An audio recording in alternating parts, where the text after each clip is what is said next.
Good day, ladies and gentlemen, and welcome. Today I present to you part 2 of my video on the disappearance of Fiona Harvey.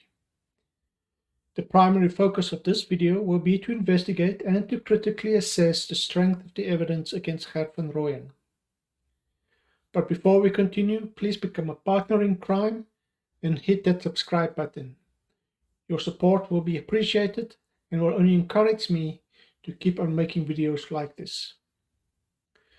Now, on the morning of the 15th of January, only a few hours after the death of Gert van Rooyen and Joey Harvey, an extensive search of the property at 227 Malherbe Street commenced. In the days and weeks that followed, various objects were retrieved from the house that linked Gert van Rooyen and Joey Harvey to Odette Boucher and Anne-Marie Wappenaar. For example, on January 17th, the police found this badge in a desk drawer of Van Rooyen's office belonging to Odette Boucher. It was confirmed in sworn affidavits by staff from the school that this badge is given to the girl class captain, and that for the week of 18th to the 22nd of September, the week in which Odette went missing, she was indeed one of the class captains. On March the 23rd, this key was found in a bedside drawer in one of the bedrooms. It belonged to Anne-Marie Wappenaar.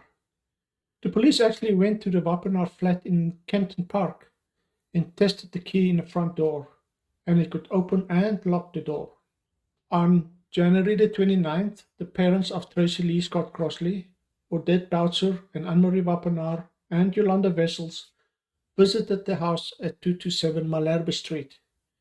It was then that Mrs. Lynette Boucher, mother of Odette, while in the main bedroom, recognized this yellow bag which belonged to Odette Boucher, and that was used by her on the day of her disappearance. Interestingly, this bag was also referred to in this newspaper article that appeared just days after her disappearance, and yet the police, in the 2 weeks that they searched for the house, did not make this link themselves. The police also found this envelope under a mat in the garage. On January the 17th, it was submitted to a handwriting expert from the police, and on January the 19th, this expert signed a Section 212 affidavit in which he concluded that the handwriting on the envelope matches the handwriting from samples he received belonging to Odette Boucher and Anne-Marie Wappenaar. On February the 5th, hair samples of Odette, Anne-Marie and Yolanda were handed to the forensic laboratory, which at that time already had hair samples from Joan Horn and Fiona Harvey. The lab was requested to compare these hair samples to hair found in Gert van Rooyen's house. Unfortunately, I don't have information about the results of these comparisons, but one thing is for certain, is that Fiona Harvey's hair was not found in the house. Fingerprint analysis done more than a year later also confirmed that Fiona's fingerprints were not found in the house. In fact, only Odette's fingerprints were found in the house. So therefore, there's no physical or forensic evidence ever found that provided a direct link between Gert van Rooyen and Fiona Harvey. So as part of their investigation, the police interviewed the tenants that lived or that were living at 227 Malherbe Street during 1988 and 1989. On January the 18th, the tenant Erica made a statement in which she provided information which the police thought provided further evidence that Gert van Rooyen's involvement in the abduction of Fiona Harvey. Now, this tenant lived with a roommate in a room in the house. It should be noted that some of Erica's statements are uncorroborated, and some are apparently different from information provided by the roommate to a group of investigators that interviewed him or her in 2019-2020. The information this roommate provided are being kept secret by these investigators for reasons that I'm not aware of. Erica said that on December the 19th, that would be 3 days before the disappearance of Fiona, Van Rooyen mentioned to her and her roommate that he was going to Durban on vacation and that he left about 10 a.m. that morning driving a cream-colored Datsun 1800 LDV. Now on the back, it had a metal frame structure which extended over the cabin. On the back flap, there was a big white sticker with the words Van Rooyen Broers written in a horizontal line with red letters, as well as an address and phone number also written in red letters. On the sides of the LDV, there were transparent stickers with his phone number in black letters. On both doors, there were transparent stickers with the words Van Rooyen Broers, as well as his address and phone number. The Van Rooyen Broers were written in a semicircular shape, the shape of a rainbow.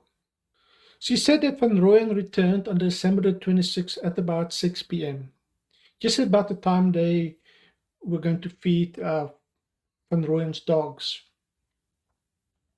He was unshaven with a 3-day-old beard, and he wore a white handicap-type golf hat. He supposedly always wore a hat like that when he went out. That hat must be similar to the one this unknown person is wearing while filming the goings-on at 227 Malherbe Street as the police started their investigation of the house and the property. No mention is made by Erica of anyone being in the presence of Gert van Rooyen upon his return. The next day, the 27th, Erica observed a black man removing the stickers from the vehicle. Van Rooyen apparently told them that he has found a buyer for the vehicle and he will sell it. The next day, the 28th, Van Rooyen then resprayed the back flap and the doors to the same cream color that the vehicle was, and then he also painted the Datsun letters in red. On December the 29th, Van Rooyen bought a new Ford Bantam vehicle, as shown similar to what is in this photo. Now, upon the conclusion of the statement, the police obviously thought that they have established a strong link between Gert van Rooyen and what Wallace and Smith saw, as per a sketch that appeared in the investigation diary. And one can't really fault the police for that. But let's pause for a moment and put it all in perspective. So by the time that Gert van Rooyen supposedly removed the stickers from the Datsun LDV on the 27th, Ernie Potgieter has not yet come forward with information that he saw a man driving a beige-colored Japanese-style LDV talking to Fiona close to or at the time of her disappearance. And it was almost a year before Wallace and Smith described an LDV with writing on the door, as it also appeared in the newspaper. So when this is said on social media, it is not accurate. Shortly after the first television broadcast about the Japanese model LDV beige in color with red writing in an arch on the doors and railings on the LDV, as well as having Transvaal number plates and being driven by a middle-aged man wearing a white handicap-type golf cap, Gert van Rooyen, once at home, and after this TV broadcast, removed these railings and stickers from said Datsun 1800 LDV beige in color and resprayed it, whereafter he sold it to a Portuguese greengrocer situated opposite the Pretoria Zoo. This buyer was traced and confirmed this fact. Now, the Ford Bantam that Gert van Rooyen owned at the time, and which Gert van Rooyen was driving when he died, did not have a rack on at the time, nor did it have any stickers with writing on to make it resemble the LDV that was observed by Wallace and Smith in Pietermaritzburg. The tenant, Erica, did say that Van Rooyen told her that he was going to Durban. If that was indeed the case, then his journey would have taken him through Pietermaritzburg and in close proximity to where Fiona disappeared.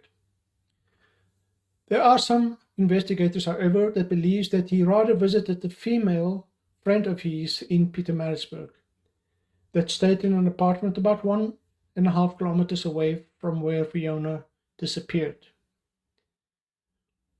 Apparently, while searching through Catherine Rowan's house, the police found this Christmas card in a desk drawer.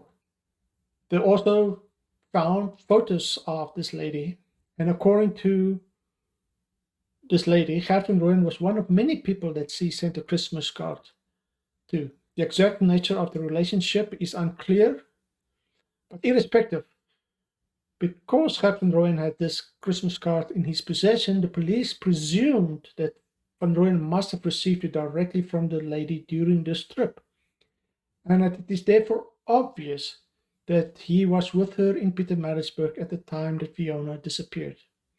There is, however, to the best of my knowledge, no direct evidence that the lady is lying when she said that she has not met Gert van Rooyen personally in Pietermaritzburg.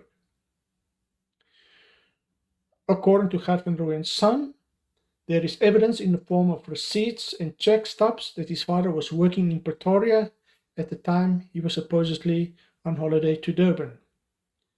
To date, copies of these receipts and stubs have not been produced. On January the 29th, that would be 2 weeks after Gert van Rooyen's death, the police finally took a sworn statement from Ernie Potgieter. He said that on Thursday, December the 22nd, at approximately midday, between 12 and 1:30, he was driving up Roberts Road to a worksite at 25 Waffle Drive. He suddenly noticed a beige-colored old-type Japanese model LDV, resembling a B1600 Mazda or Nissan or Toyota LDV. So here on the right is an actual photo of Gert van Rooyen's Datsun LDV. A few things to note. This was the first indication of the direction Potgieter was traveling in at the time that he saw Fiona. The wide 1.5 hour time frame does not bring clarity to the conflicting times given by Fiona's mother and the owner of the tea room. On March 1989, Potgieter said that the beige-colored LDV had a light white canopy. In this sworn statement, he made no mention of a canopy or a metal frame with a ladder on.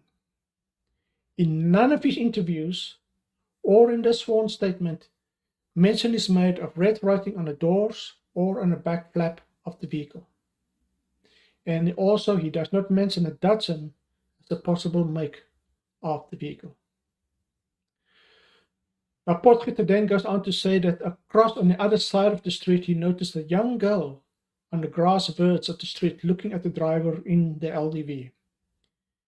She appeared to be afraid, and she stepped backwards towards the pavement, which I presume to be the sidewalk. He noticed that she was wearing shorts, a t-shirt, and she was carrying a plastic bag. In an earlier police interview, Potgieter said that he saw the girl shaking her head. A few things to note. This is the first mention of Fiona carrying a plastic bag. So only now, 13 months later, it becomes clear that Potgieter saw Fiona after she bought milk and while she was most likely walking home. I think this is critically important information, and to only find this out 13 months later is a travesty. Potgieter then looked at the driver and described him as follows: approximately 45 years old, stoutly built, wearing a white golf cap, had a tanned complexion, wearing tinted glasses, and had 2 to 3 days of stubble on his face. In his interview on December 30th, 1988, 8 days after the disappearance, Potgieter referred to the driver as a colored that wore a white golf cap. Later in his interview on March 8th, 1989, he added that the driver was a white male between 35 and 45 years old with dark receding hair. Now, this is the first time the police learned that the driver was stout, tanned, wore glasses, and had stubble on his face. And it should also be noted that this description was given by Potgieter after he saw photos of Gert van Rooyen on television. From this photo of Gert van Rooyen, one can see that his hair was already turning grey, and if he was wearing a golf cap, how could Potgieter have seen a receding hairline?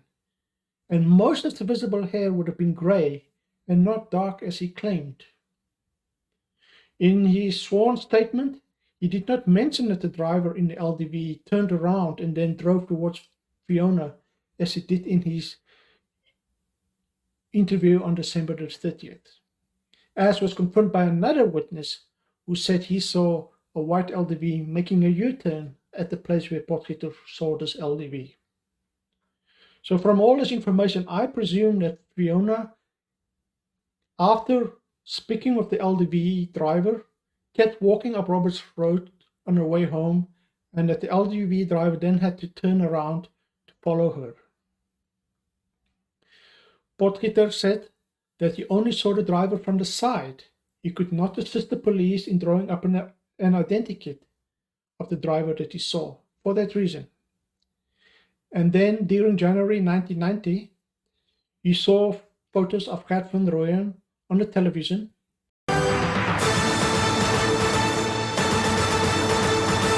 'n 52-jarige pedofiel, Cornelius Gerhardus van Rooyen, en 'n 49-jarige vrou, Francina Johanna Hermina Harhof, het vroeg vanoggend in die stad selfmoord gepleeg nadat die polisie die naweek landwyd na hulle gesoek het in verband met 'n 16-jarige skoolmeisie wat donderdag in die stad ontvoer is.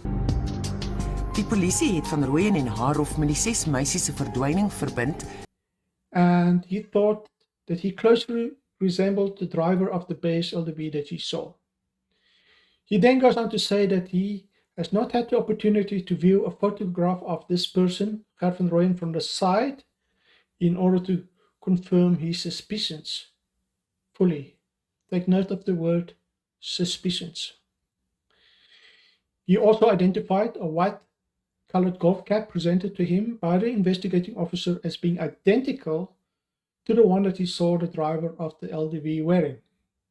Prior to this interview, the investigating officer collected 2 caps, one from Gert van Rooyen's house in Malherbe Street and one from the Umdlotli holiday resort, where Gert van Rooyen and Joey Harhof spent the day before returning to Pretoria, where they were chased by the police and then died.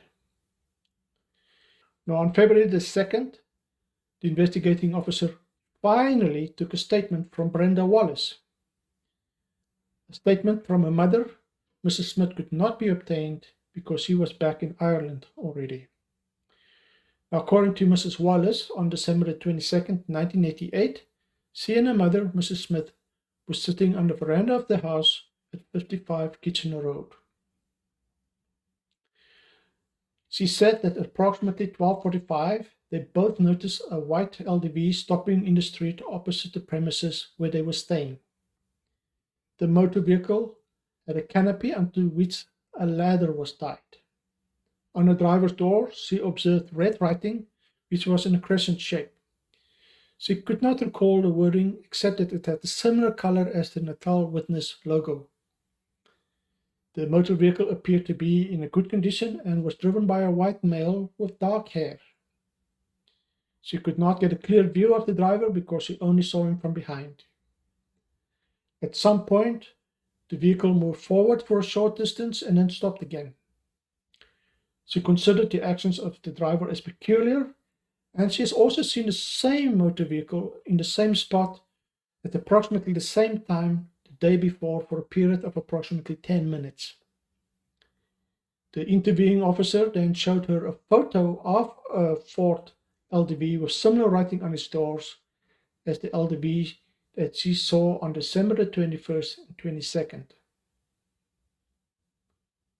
Now please note that in the interviews of 14th of December, Mrs. Smith said that these sightings occurred between 1 and 3 p.m., but admitted that due to the lapse of time, almost a year, this was just a rough estimate and could have been earlier.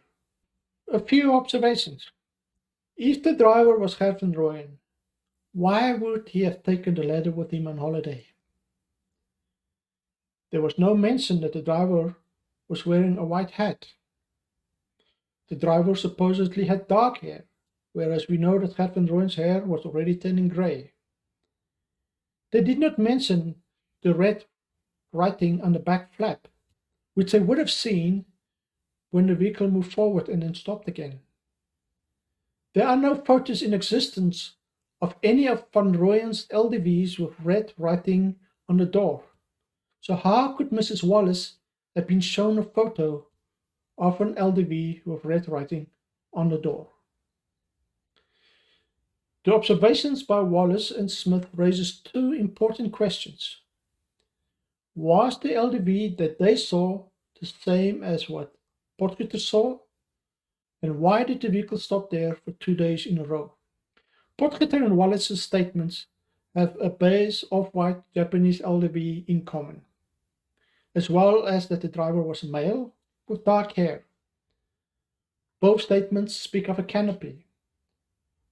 Potgieter said it was light white in color, whereas it appears that the canopy Wallace was referring to was actually a metal truck rack, at least according to a sketch made by the investigating officer.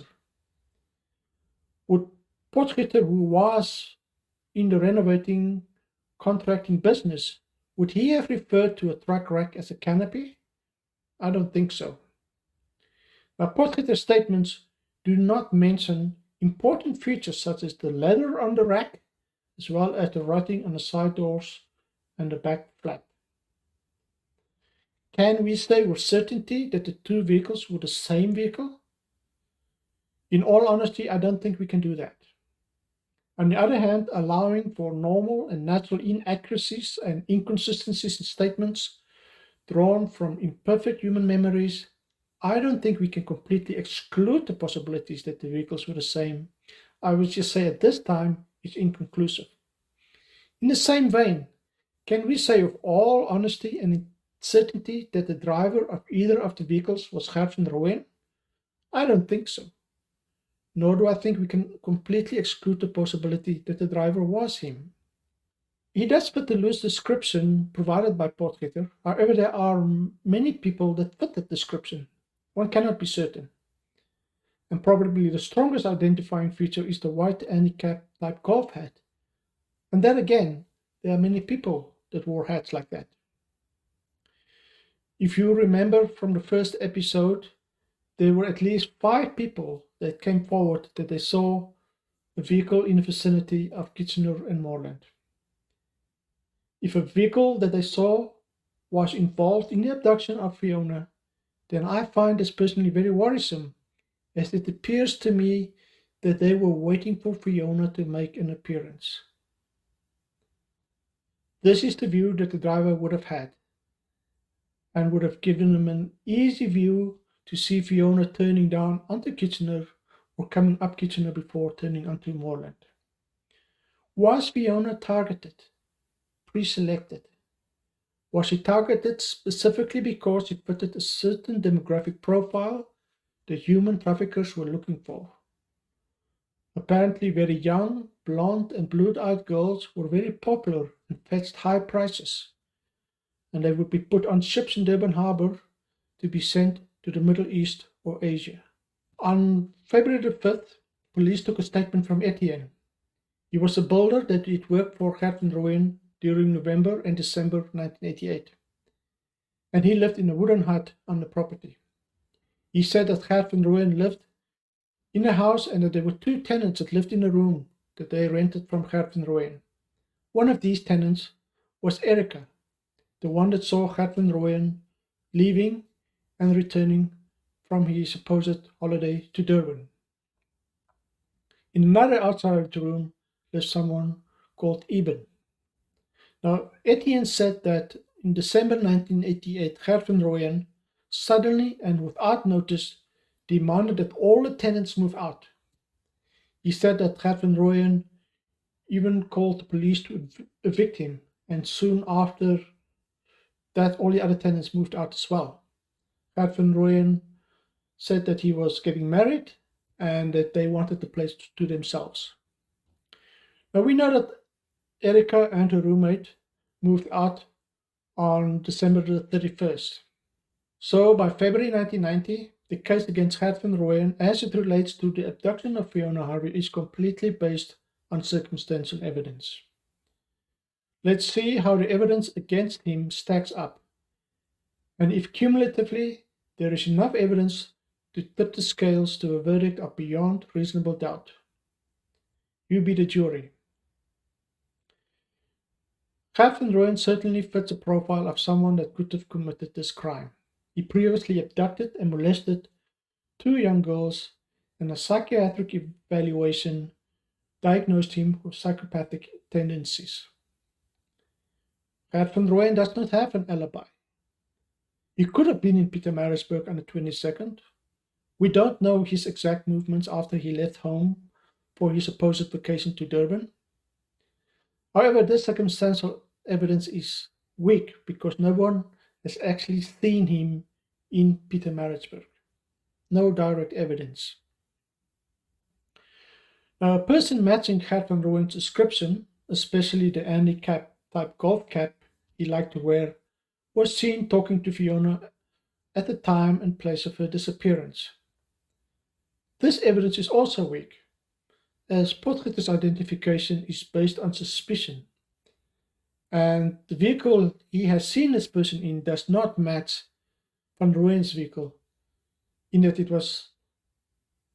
had a canopy and it did not have a rack, and he did not see any writing on the vehicle. And then police identified at least 2 other people driving white LDVs that could match the description that Potgieter gave. A vehicle potentially matching Van Rooyen's vehicle was observed in the area at about the time of Fiona's abduction. The LDV had a rack and markings on the door similar to what the tenant Erika observed. However, this circumstantial evidence is also weak, as the witnesses could not identify the driver, could not read the writing on the vehicle to confirm uniquely identifying information such as the phone number or what was supposedly written in a red crescent shape, Van Rooyen Broers. Then there's the direct evidence that Harov kidnapped and held captive a young girl, Joan Boysens, with Gert van Rooyen's knowledge and participation.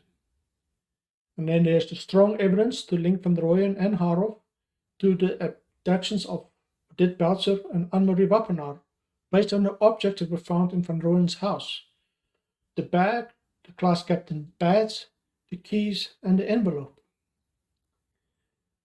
Then there are the eyewitness accounts linking Joey Harov to the abduction of Joan Horn and Jolanda Wessels. And then we have the admissions by the family that Van Rooyen and Harov told them that they were involved in the abduction of Joan Boysens and the other missing girls. However, it should be noted, even if this is true, we cannot just presume that Fiona Harvey was one of these missing girls that they were referring to. We have already established that one of the missing girls, Tracy Lee Scott Crossley, wasn't even abducted but ran away from home. Now, apparently there has been a few sightings of Fiona after her abduction. Just over a month after abduction, between the 27th and the 29th of January, someone supposedly saw Fiona in the Wild Coast Casino. No idea whether this was investigated or what the outcome was. In about mid-February 1990, Fiona was supposedly observed in the Browns Hotel in Barambad in the presence of a 30-year-old man driving a red Peugeot. The man was not Gert van Rooyen, couldn't be him because he was dead by then.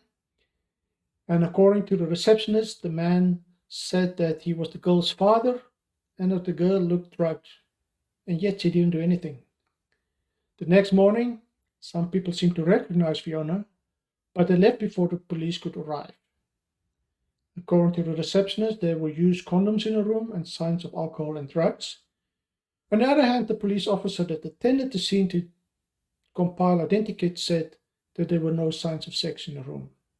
On May the 7th, 1990, a South African businessman saw Odette, Anne-Marie, and Fiona in Lusaka, Zambia. At that time in particular, Zambia was a popular destination for international tourists that would pay big money to have sex with underage boys and girls. Then there was the lady that said that between 1988 and 1990, while on a military plane bound for the Caprivi, she saw a young blonde girl with teeth issues traveling with an elderly couple, and to her the girl looked like Fiona Harvey. And we know that Fiona had issues with her teeth and that she had braces. We don't know if any or all of these sightings are legitimate. However, such sightings does not let Catherine Royan off the hook, if we presume for a moment that it was him.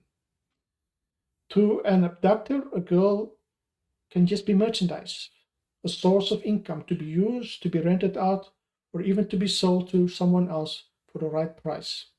Then in about 2019-2020, a witness came forward and made a statement that between 22nd of December 1988 and the end of the year, he or she saw Fiona Harvey in the company of Joey Haroff and in Catherine Royan's house.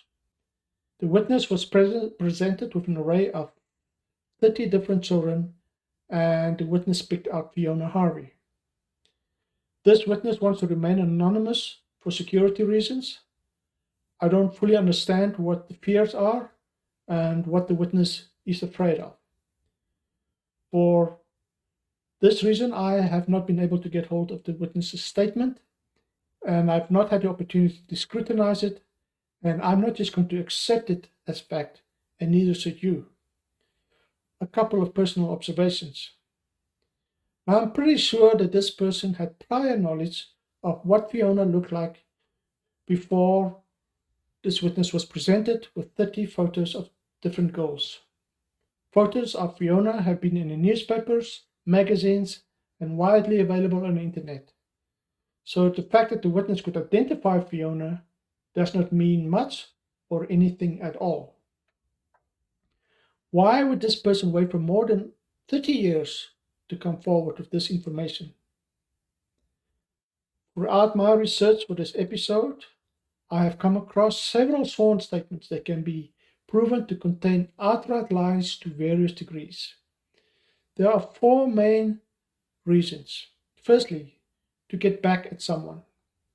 For example, someone may say something false about an ex-spouse just to get back at him or her over something, just to make trouble. Secondly, lies were told to protect someone, a loved one. Thirdly, just to bring something to an end, for example, suspicion, scrutiny, or an uncomfortable line of inquiry. Fourthly, to pretend to be helpful to find favor with the authorities. For example, someone already in prison hoping for early parole or some sort of leniency may pretend to have information that can assist the police in solving a crime. For example, finding the 5 missing girls. So we don't know who this person is. This witness's history with Catherine Royan or Joey Haroff, and the relationship with the criminal justice system. We are simply not able to assess the witness's motives. And I'm not saying that the witness lied, but we can simply not accept what the witness said as fact until it can be verified as such. And lastly, I would like us to consider that apparently in December 1988, one of the tenant's girlfriends came to visit and stayed for a while. She was 16 years old, and she claimed that she was drugged by Joey Haroff, who put something in her tea. And she couldn't escape because the whole property was supposedly locked behind key and chain, and that her boyfriend was away for a couple of days at the time. Then one day, the gardener forgot to close the lock, and that is how she escaped. If we take this bizarre story to be true, was she perhaps the drugged girl that the witness saw and 30 years later confused to be Fiona Harvey? I've spoken to the boyfriend and he denies being away for days at a time. In conclusion, in my opinion, the circumstantial evidence against Catherine Royan is not strong enough for us to conclude beyond reasonable doubt that he was responsible for Fiona's abduction. It could have been him. There's nothing that rules it out. He has no alibi, for example. but we cannot be certain it was him. We have to remember that at the time, there were many child abductors at work in South Africa, including KwaZulu-Natal. So let me speculate a bit and present you with a hypothetical scenario. And please do not accept this as fact and do not spread it as such. We know that several people saw vehicles waiting in the vicinity of Moreland and Kitchener the days before and on the days of Fiona's disappearance. There were several eyewitness reports of people talking to Fiona that day. The fact that the vehicle waited at Moreland and Kitchener seemed to indicate to me that Fiona's abduction was not random, that she was targeted, and that they were just waiting for her to make an appearance. What if Fiona in some way caught the eye of a child trafficker and saw that Fiona had value? She was young, small, blonde. She was a girl that also looked like a boy in some way. I guess for some pedophiles that may be a thing. Photos were somehow obtained, and information about Fiona, for example, her name and address, was sent out to a number of people in the child abduction business. And whomever succeeds to abduct Fiona would get a reward. So after this information went out, a number of people descended on Clarendon, and one of them could have been Captain Royan. Some made contact with Fiona that day, but could not act immediately because perhaps there were too many witnesses around.